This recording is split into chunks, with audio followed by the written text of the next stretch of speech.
the first phase I want you to understand that we're going through during this masterclass is feeling whatever it is you are feeling. So in my book, I call it feeling what is. So that is the first step. What does that mean? So wherever you are in your life right now, whether you are very happy, but you feel like you're lacking something, you are very sad, you are very unfulfilled, you are very depressed, you are angry, wherever you are, I want you to fully feel it without judgment. So some of you have messaged me, I can't process this heartache. I have people who have just recently done my inner child healing. One of you literally texted me 2 days ago saying, I didn't realize how much I hadn't processed this heartbreak. And so what happens is when you go about your day, most humans tend to pretend like everything is fine. And I noticed that also really common with Americans, because when I moved here, everyone would say, are you okay? Are you okay? Somebody's bleeding and they're asking if they're okay. And it's this air of like, smile, smile, everything's great. Like, why are you sad? Why are you showing your emotions? So this whole thing and just everything in the media and commercials and how everything is made, it's all about like putting on a smile, even though you're sad and you want to like crawl under the couch. If you can, actually have the energy to do that, you're just going to probably sit wherever you are without needing to crawl, but you know what I mean, or just curl into a ball, probably what I meant to say.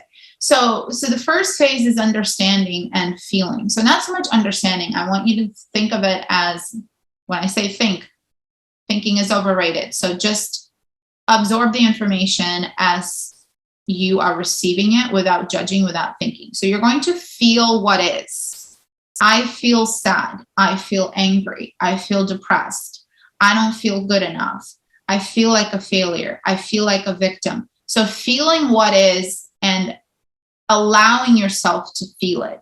Because what happens is if you go, I feel sad, but I don't want to be sad. I'm going to watch a happy movie. I'm going to go, you know what? My friends are going clubbing. You know what? My girlfriends are going to brunch. You know what? My husband or my partner or my wife wants to watch this movie or wants to go to the theater or wants to do this, whatever it is, it doesn't matter. If you, in the moment, of course, later on, we talk about how you get to choose, but if you are not allowing to feel whatever it is you are feeling in this moment, you are creating more resistance and you are blocking yourself from aligning further with your inner truth because you are rejecting a part of you that has every right to exist. So you'll hear, especially on Instagram nowadays, there's so much information and people go, oh my God, these people have 500,000 followers. That means that they're the expert. And I listen to some of their videos and they literally tell people like, stop talking about the breakup, stop, you keep talking about this and you keep talking about it and you keep talking. Yeah, of course you want to eventually, but don't. And I talk about this, how you don't want to keep repeating the old story, but that's not the same thing as stop talking about your feelings. So you will eventually naturally get to a point where you're not going to want to talk about it.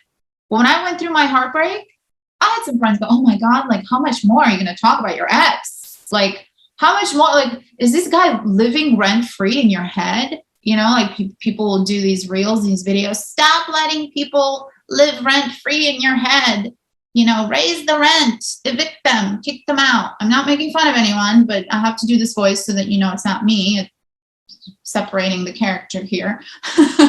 So feel what is happening without judging. No one gets to tell you how long you get to cry. No one gets to tell you how long you want to talk about something.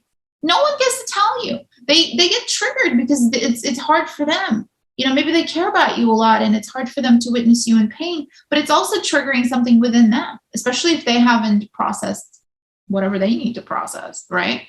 So most humans will keep pretending.